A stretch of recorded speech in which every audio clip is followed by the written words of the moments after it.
Hi, once again, guys. You're welcome in my YouTube channel, The Physics School, and today we have to discuss about the power in a AC circuits. आज के इस lecture में हम student सीखेंगे कि हम लोग AC circuits में पावर को किस तरह से डील करते हैं।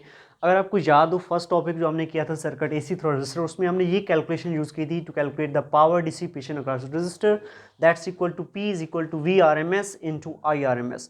But remember, this calculation is only valid when the current and voltage both are in phase. But when we have to talk about the capacitive circuit, in a capacitive circuit current leads the voltage, and in an inductive circuit current lags the voltage. Sometimes the current is leading and lagging the voltage by the phase difference of a pi by 2. So in this way we can say that the component of a voltage across the current, that is maybe a 0. So in this case we can say that the power dissipation is equal to 0. But when we have to deal the resistors such as the RL circuit, RC circuit, when the current is leading and lagging the voltage by the phase difference of a theta. In case of a RC circuit, current is leading the voltage by the phase difference of theta, and in the same manner when we have to talk about the RL circuit, the current is lagging behind the voltage by the phase difference of pi by the phase difference of a theta degree. Now how we can calculate the power? Here's the diagram, student. This is a diagram for the RL series circuit. You can also draw the diagram, vector diagram for voltage and current for the RC circuit. By using these two, any of these two diagrams, you can derive the expression for the power in AC circuits. तो आइए हम लोग इसको use करते हैं. अब ये मैंने RL सीरीज सर्किट का डायग्राम शो किया है यहाँ पे, जो VRMS और I के दरमियान रिलेशन था. आप लोग RC का शो करके भी इसको फाइंड आउट कर सकते हैं. देखिए हमारे पास यहाँ पे अब हमने क्या करना है, हमारे पास थीटा है I और V के दरमियान में एंगल. अगर हम लोग बात करें सिंपली RC सर्किट या L सर्किट की, तो उस केस में L जो हमारे पास I होता है, या वो लीड कर रहा है या लैग कर रहा है bye the phase difference of 90, तो उस केस में I का जो कंपोनेंट होता है V के अलॉन्ग वो 0 होता है. लेकिन जब ये कंडीशन हो, जब I और V आपस में परपेंडिकुलर ना हो, किसी थीटा एंगल पे हो, तो हम लोग पावर का ये फार्मूला अप्लाई नहीं कर सकते. उसके लिए हम लोग क्या करते हैं, V या I इन दोनों में से किसी एक के कंपोनेंट बना देते हैं. आपकी मर्जी, आप I के कंपोनेंट बना दें या V के कंपोनेंट बना दें, जिसका दिल करे उसी के कंपोनेंट बना दें, आपका क्वेश्चन ठीक हो जाएगा. तो मैं यहाँ पे डायग्राम के अकॉर्डिंग V के कंपोनेंट बना देता हूँ. मैं ये भाई V भी वेक्टर है, I भी वेक्टर है, तो जिसके कंपोनेंट बनाने होते हैं उसके हेड पे जाके हम लोग स्टूडेंट क्या ड्रा करते होते हैं, हम लोग नॉर्मल ड्रा करते होते हैं. और वो जो नॉर्मल होता है उस वेक्टर का कौन सा कंपोनेंट होता है जिसके हेड पे जाके ड्रा करते हैं, हेड पे जाके नॉर्मल ड्रा करते हैं, यस उसका वर्टिकल कंपोनेंट होता है. तो ये मैं इसको बोलूँगा VRMS of sine theta. And similarly जिस पे नॉर्मल ड्रा करते होते हैं ओरिजिन से लेकर वहाँ तक, वो कौन सा कंपोनेंट होता है student, yes you know that's a VRMS into sine of theta. तो मैंने क्या किया, VRMS के कंपोनेंट बनाए, इसके हेड पे गया ड्रा किया नॉर्मल, जो नॉर्मल होता है इसका वर्टिकल कंपोनेंट जिसके साथ साइन थीटा आता है, जिस एक्सिस पे नॉर्मल ड्रा किया ओरिजिन से वहां तक लेकर, ये कौन सा कंपोनेंट होगा, ये VRMS into sine theta component होगा. अब देखिए हम पावर कैलकुलेट कर रहे हैं, ये कैलकुलेशन कब वैलिड है, जब V और I इन फेज हो, सेम हो, पैरेलल हो. अब देखिए इस केस में IRMS के पैरेलल कौन सा कंपोनेंट ऑफ VRMS आ रहा है, VRMS साइन थीटा आ रहा है या VRMS, सॉरी यहाँ पे मैंने मिस्टेक की है, यहाँ पे VRMS कॉस थीटा होना है, सॉरी. यहाँ पे अगर हम लोग बात करें IRMS के अलॉन्ग इन फेज कौन सा कंपोनेंट ऑफ VRMS आ रहा है, VRMS साइन थीटा तो नॉर्मल है, इस पर ये 90 का एंगल बना रहे हैं, ठीक है. तो ये तो 90 है, ये तो हम लोग नहीं लेंगे. इट मीन्स दैट हमारे पास IRMS के पैरेलल कौन सा कंपोनेंट आ रहा है, ये यहां से लेकर यहां तक, ये VRMS cos theta. Yes, now we can find the power by using this formula. IRMS के पैरेलल जो कंपोनेंट ऑफ VRMS होगा उसी को IRMS से मल्टीप्लाई कर देंगे, आपके पास पावर थ्रू AC सर्किट्स आ जाएगा. ये हमारे पास हो गया. देखिए IRMS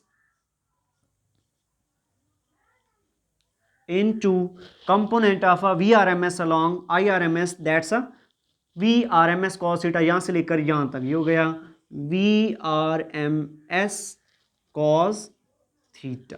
So we can write here P power dissipation in AC circuits VRMS into IRMS into cos of theta.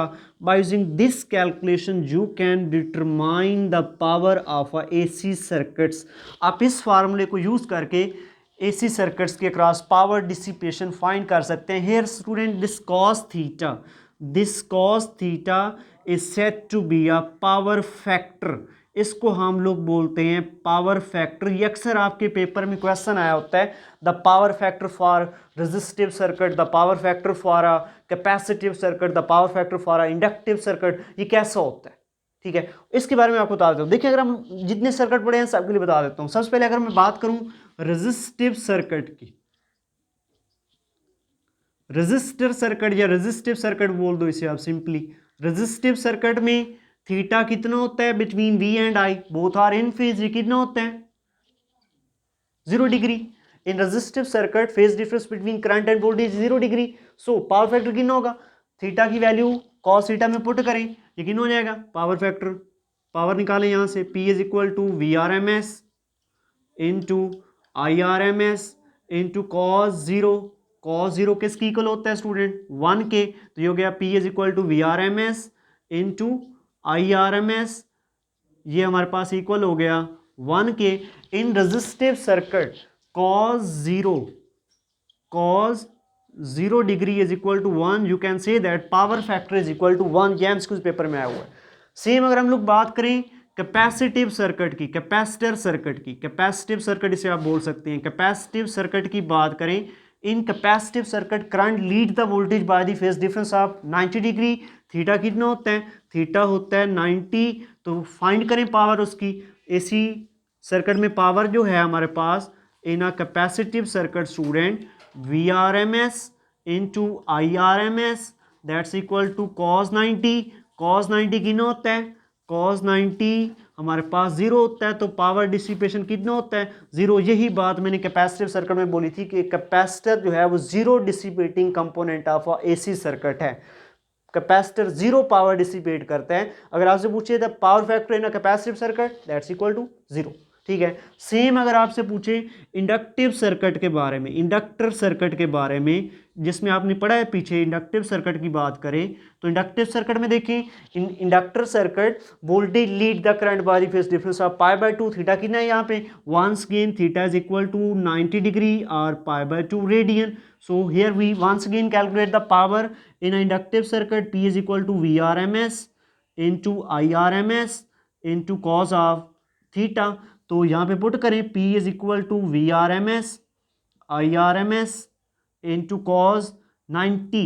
cos 90 कितना होता है स्टूडेंट, cos 90 0 के इक्वल होता है. सो पावर फैक्टर इन इंडक्टिव सर्किट भी कितना हुआ 0 हुआ हमारे पास. तो इसमें वैल्यू पुट करें इस एक्सप्रेशन में, तो पावर हमारे पास कितनी होगी इंडक्टिव सर्किट में, ये हमारे पास होगी, सॉरी 0 से जब मल्टीप्लाई होगा, इधर मैं लिख देता हूँ चले, V R M S I R M S into 0. So power dissipation is equal to 0 in inductive circuit. ये भी मैं आपको बता चुका हूँ, इंडक्टिव सर्किट में पावर डिसिपेशन कितना होता है 0, कैपेसिटर में कितना 0, रेजिस्टर में समथिंग होता है कितना, ये होता है हमारे पास.